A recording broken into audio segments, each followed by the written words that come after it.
ہمارا واحد ملک ہے اسلام کے نام پہ بنا تھا، تو میں آپ کے سامنے یہ تاریخ رکھنا چاہتا ہوں۔ 610 میں نبی صلی اللہ علیہ وسلم کو نبوت ملی، 620 میں صرف 40 لوگ مسلمان ہوئے تھے، 623 میں ہجرت کی مدینہ، 625 میں جنگ بدر ہوئی جدھر صرف 313 لڑنے والے تھے، 625 636 میں یارموک میں 80,000 سے 1,00,000 رومن ایمپائر کی فوج جنگ یارموک پہ شکست کھاتی ہے مسلمانوں سے، اور پھر 638 میں جو دوسری سپر پاور تھی پرشین ایمپائر، وہ شکست کھاتی ہے قدسیہ میں۔ تو یہ سب غور کریں کہ یہ کیا ہوا،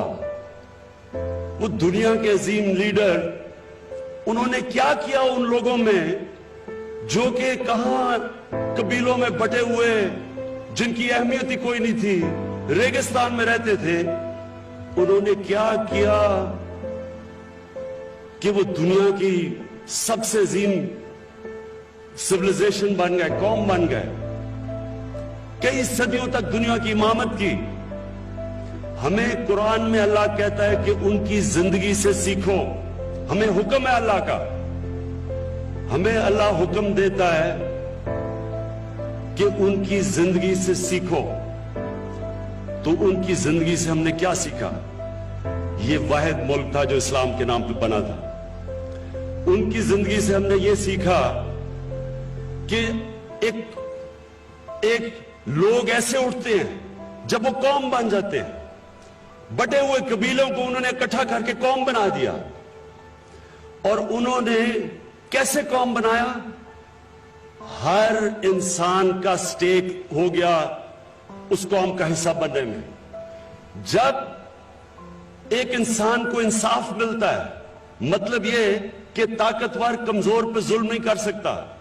جب ایک کمزور یہ سمجھتا ہے کہ ریاست میری حفاظت کرے گی اگر میرا طاقتور سے مقابلہ ہو گیا، تو وہ پھر اس ریاست سے جڑ جاتا ہے، وہ قوم کا حصہ بن جاتا ہے۔ جب وہ یہ سمجھتا ہے کہ ریاست میں اگر کمزور ہوں میری مدد کرے گی، جو پہلی دنیا کی تاریخ کی فلاحی ریاست بنائی تھی نبی صلی اللہ علیہ وسلم نے، میرٹ کا نظام لے آئے، جو اچھا کرتا تھا اوپر آ سکتا تھا، یہ نہیں کہ صرف ایک ایلیٹ کے لیے ایک ملک بنا ہوا تھا۔ اور انہوں نے تعلیم کے اوپر زور دیا، کوئی قوم تعلیم کے بغیر نہیں اٹھتی۔ وہ پرنسپلز انہوں نے سیٹ کیے تھے، وہی پرنسپلز آج جو ہمارے مسئلے ہیں پاکستان کے، انہی پرنسپلز پہ یہ ملک اٹھے گا۔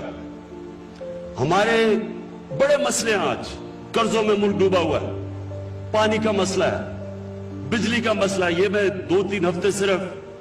پریزنٹیشنز لیتا رہا ہوں ڈیفرنٹ ڈپارٹمنٹ سے کہ کتنے مسئلے ہیں پاکستان کے، لیکن میں آج آپ کو کہہ رہا ہوں یہ ملک اٹھے گا، ایک عظیم قوم بنے گی۔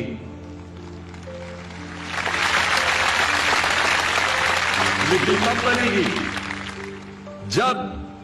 ایک چھاپڑی والا، ایک مزدور سڑکوں پہ کام کرنے والا، پولیس والے، ہمارے فوجی، جو سپاہی جو محنت کرتے ہیں، جو لڑتے ہیں ہمارے لیے، جو ایک کسان سارا دن کام کرتا ہے، جب یہ سب یہ سمجھیں گے کہ چلے میں تو محنت کر رہا ہوں